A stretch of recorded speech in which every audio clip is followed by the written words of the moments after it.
Ready bye sir, ನೀವು KPCC ಅಧ್ಯಕ್ಷ ಸ್ಥಾನಕ್ಕೆ ರಾಜೀನಾಮೆ ಕೊಟ್ಟಿದ್ದೀರಿ ಅಂತ ಒಂದು ಸುದ್ದಿ ಓಡಾಡ್ತಾ ಇದೆ. ನೋಡಪ್ಪ, ನನಗೆ mentally health, physically health, political health ಎಲ್ಲ ಕರೆಕ್ಟಾಗಿದೆ.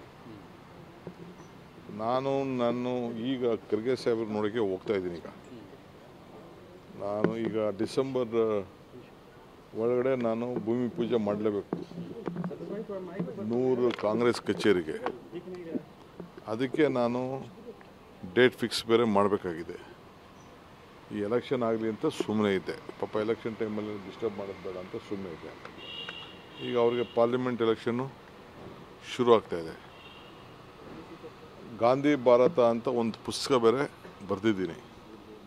ಹಿಂದೆ ಗಾಂಧೀಜಿಯವರ 100 ವರ್ಷದಿಂದ ಯಾವ ರೀತಿ ಅಧಿವೇಶನ ಆಯಿತು, ನಾವು ಯಾವ ರೀತಿ ಅಧಿವೇಶನ ಮಾಡಿದೋ, ಈ ಮಧ್ಯದಲ್ಲಿ ಖರ್ಗೆ ಸಾಹೇಬರು ಹೆಂಗೆ ಅಧ್ಯಕ್ಷರಾದ ಮೇಲೆ ಏನಾಯಿತು, ಇದೆಲ್ಲ ಕೂಡ ನಾನು ನನ್ನದೇ ಆದಂಥ ವಿಚಾರಗಳನ್ನ ಬರೆದಿದ್ದೀನಿ.